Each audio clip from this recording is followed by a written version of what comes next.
Випустити з-за ґрат. Окупаційний центральний райсуд Сімферополя вирішив відпустити тяжкохворого політв'язня Едема Бекірова із СІЗО під особисте зобов'язання. Таке рішення навіть для адвокатів Едема Бекірова стало несподіванкою, адже за зміну запобіжного заходу для інваліда першої групи з цукровим діабетом, ампутованою ногою і 4 шунтами в серці вони марно боролися протягом усіх майже 9 місяців його перебування в неволі. Звільнити Бекірова Росію закликав навіть Європейський суд з прав людини. Однак та ігнорувала і критичний стан здоров'я бранця, і рішення ЄСПЛ, що означає раптове милосердя окупантів і подробиці з сьогоднішнього суду далі в сюжеті. Відпустили.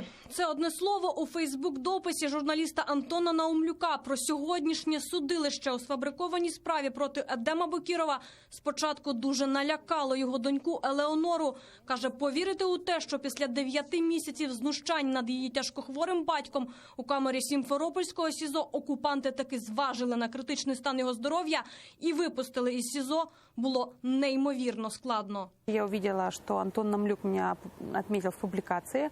Я, честно, даже боялась открыть эту публикацию. Но потом я открываю и вижу, что там большой пост и только одно слово «отпустили».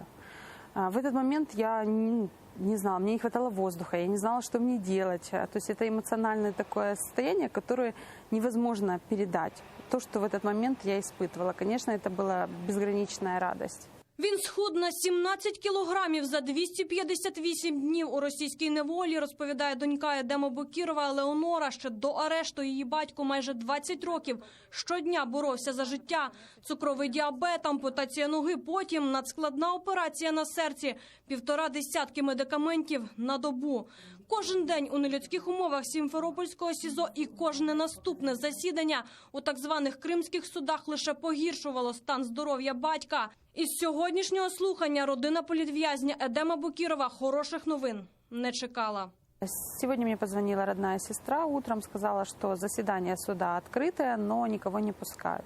Для меня это уже был такой тревожный звоночек. Я очень переживаю каждое заседание, так как оно отражается сразу на состоянии здоровья отца. Но никак не думала, что исход событий будет таким. Змінити Едему Бекірова запобіжний захід замість арешту, зобов'язання про явку до суду. Такого рішення від окупаційного центрального райсуду Сімферополя не очікували навіть адвокати. Кажуть, окупантів, вочевидь, налякали результати останнього обстеження Едема Бекірова у лікарні імені Семашко. Про це окупаційних суддів просила сама керівниця медсанчастини при СІЗО. С таким ходатайством вышла исполняющая обязанности начальника медсанчасти при следственном изоляторе. После того, как он в очередной раз, но уже неформально, был обследован в больнице Семашко. Этому предшествовало независимое заключение врачей, которое представила защита о том, что у Владимира Бекірова имеется болезнь, препятствующая содержанию под стражей.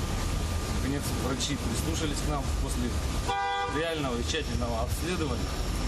Доводы защиты подтвердились, и в настоящий момент Эдем Бекіров едет в следственный изолятор для того, чтобы забрать свои лекарства. Едем не скоював того, в чому його звинуватили російські окупанти, і цей арешт його вбиває. Про це і родина політичного обранця, і його адвокати, і судді ЄСПЛ невтомно говорили усі 258 днів, котрі Едем Бекіров провів за ґратами. І сьогоднішнє рішення окупаційного суду для його дружини Гульнари – це більше, ніж перемога. По-перше, неможливо його тримати в СІЗО, тому що у нього багато тих серйозних, таких важких діагнозів, які його не мали права тримати. І ви знаєте, Російська Федерація на сьогодні, вони не виконали навіть відповідно своїх законодавства, вони не мали права його тримати. І рішення суду, яке теж було Європейського суду, яке не надійшло, вони теж його не виконали. Аллах поміг набратися сил йому для того, щоб витримати оцю машину, яка працювала на людину, яка нічого не зробила. Цей вівторок для Елеонори Бекірової став найщасливішим із останніх 258 днів. Каже, все, чого хоче зараз – почути принаймні телефоном найрідніший голос.